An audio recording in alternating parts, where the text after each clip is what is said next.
রাজনীতির ময়দানে আসন্ন নতুন দলের হাল ধরতে অন্তর্বর্তী সরকারের উপদেষ্টার পদ থেকে পদত্যাগ করেছেন নাহিদ ইসলাম। নতুন দলের ঘোষণা আসার পর থেকেই গুঞ্জন চলছিল তার পদত্যাগের।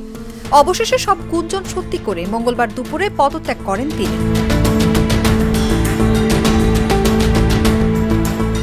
নাহিদ ইসলামের পদত্যাগের পর এখন এই দুই মন্ত্রণালয়, বিশেষ করে তথ্য ও সম্প্রচার মন্ত্রণালয়ের দায়িত্বে কে আসছেন তা নিয়ে শুরু হয়েছে আলোচনা।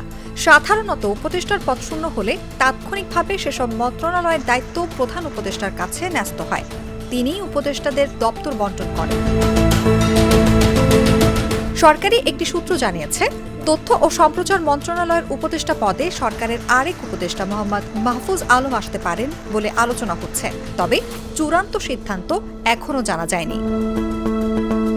মাহফুজ আলম গত বছরের 10 নভেম্বর উপদেষ্টা হিসেবে শপথ নেন, তবে তিনি কোনো মন্ত্রণালয়ের দায়িত্বে ছিলেন না। এর আগে অন্তর্বর্তী সরকার গঠনের 20 দিনের মাথায় 28 আগস্ট প্রধান উপদেষ্টার বিশেষ সহকারী হিসেবে তাকে নিয়োগ দেওয়া হয়েছিল।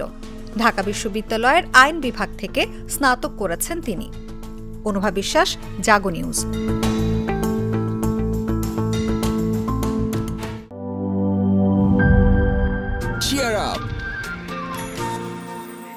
চলো পুরাই খুশি নতুনের সাথে তুলে নিয়ে হাতে cheer up, oh oh cheer up, oh oh cheer up.